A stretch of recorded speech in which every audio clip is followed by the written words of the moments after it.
In the very beginning, there was nothing but an open void called the Ginnungagap.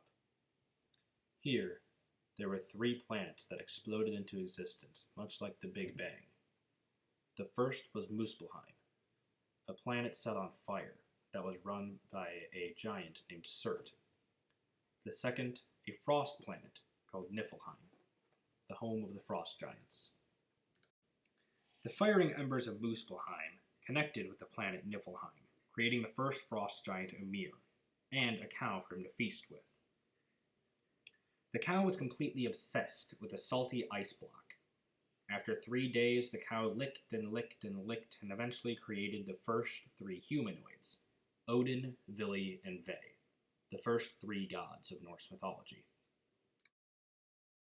After a short amount of time, Odin, Vili, and Ve murdered the frost giant Ymir. He was a being of pure evil. With this, they used his corpse to create the Earth, or Midgard. His blood became the seas, his skull became the sky, and his hair became grass and trees, along with various other parts of his body becoming various other aspects of Earth. The sky, which is Odin's skull, is held up by maggots that became dwarves. These maggots were originally in Odin's body. The sun and the moon are also as if they were humanoids. Now, the reason why they orbit the Earth is because they are running from giant wolves, hoping to eat them. Then Odin, Vili, and Ve found themselves on Midgard wandering on the beach when they came across an ash tree and an elm tree. Realizing that they could make great living subjects, they created the first humans out of these trees, named Ask and Embla. Trees becoming points of significance in Norse mythology is not uncommon, however, as is the case with the Yggdrasil, the universe tree. It's a large tree that connects the 9 realms with its roots.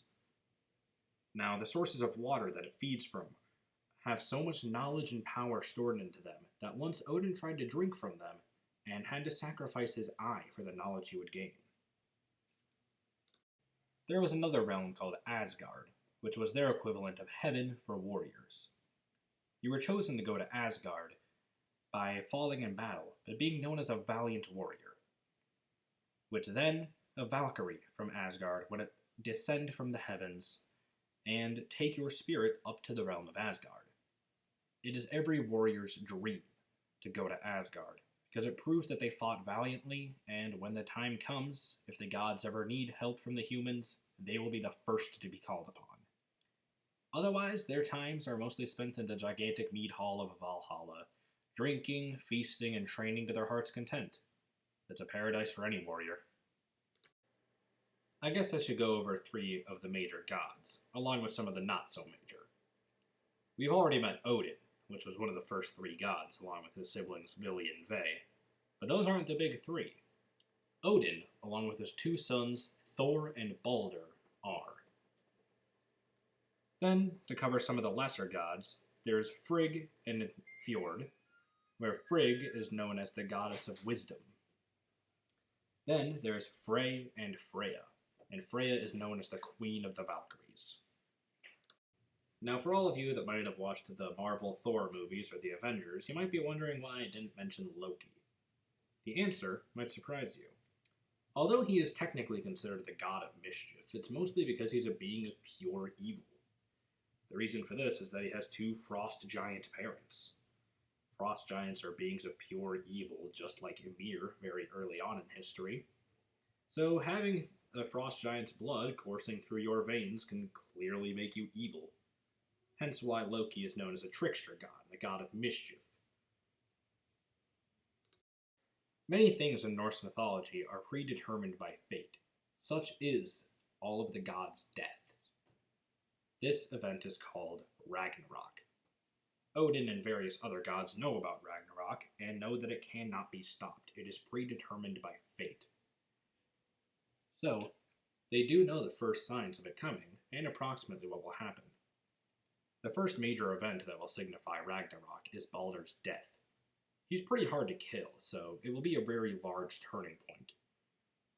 Next, because the death of Balder will be Loki's fault in some way, shape, or form, they will have Loki imprisoned in a cave and hope that he will not escape as the time Ragnarok comes. Then the sun and the moon will be eaten by the wolves that circle them around the earth. That will mean that there is no light nor darkness, simply existence. After that, three main foes will oppose the gods in the coming of Ragnarok. The first is the almighty Fenrir, one of Loki's two children, a gigantic wolf with massive power. The second is the fire giant Surt from the planet Muspelheim. And finally, Jormungandr, the world serpent. Three primary battles will spark off in Asgard, Midgard, and various other realms. The first being Odin fighting against the beast Fenrir. Odin will succumb to Fenrir, eventually being swallowed whole.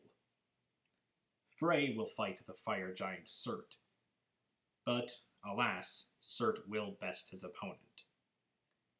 Finally, Thor will face the world serpent Jormungandr. Although he will kill the serpent, the poison will eventually kill Thor soon after, leaving three of the main gods dead.